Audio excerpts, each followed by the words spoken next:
इंस्टाग्रामवरती आणि व्हिडिओ टाकून आणि फोटो टाकून काहीच फायदा नाही आहे. मी खूप वेळा सांगतो आहे तुम्हाला का जर टाईमपासच करत असला, फोटो किंवा व्हिडिओ किंवा रील बनवून जर टाकायची असेल तर ती फेसबुकवर टाका. फेसबुकवर किंवा यूट्यूबवरती. यूट्यूब आणि फेसबुकला फोटो किंवा व्हिडिओ टाकल्याने आपल्याला फायदा होतो आणि नक्कीच होतो. तुम्हाला त्यावरती पैसे मिळतात. तसं इंस्टाग्राम पैसे देत नाही. इंस्टाग्रामवर असं वाटतं का सगळे इंस्टाग्राम वापरतात म्हणून आपण पण टाकायचे आणि आपल्या फोटोला खूप खूप व्ह्यू आले, खूप लाईक आले. पण असं नाही भावांनो. जर टाईमपासच करायचा असेल तर तुम्ही फेसबुकवर पण करू शकता आणि यूट्यूबवर पण करू शकता. फेसबुकवर पण व्हिडिओ असतात. फेसबुकवर तुम्ही एक फोटो टाका, त्याच्यामुळे तुम्हाला एक फोटो टाकल्याचे सुद्धा पैसे.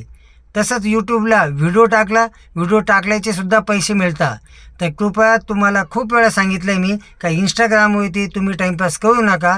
तुम्हाला जर टाईमपासच करायचा असेल तर फेसबुक आणि यूट्यूब हे खूप चांगले प्लॅटफॉर्म आहे. तुम्ही इथं जरी तुमचे फोटो आणि व्हिडिओ टाकले तर तुम्हाला नक्कीच फायदा होईल. नक्की होईल. आणि जर तुम्हाला फायदा नाही झाला तर तुम्ही मला येऊन भेटा. आपले पैन देऊन सांगतो, तुम्हाला फायदा नक्की होईल भावांनो. जर टाईमपास करायचा असला तर फेसबुकवर करा. बाय.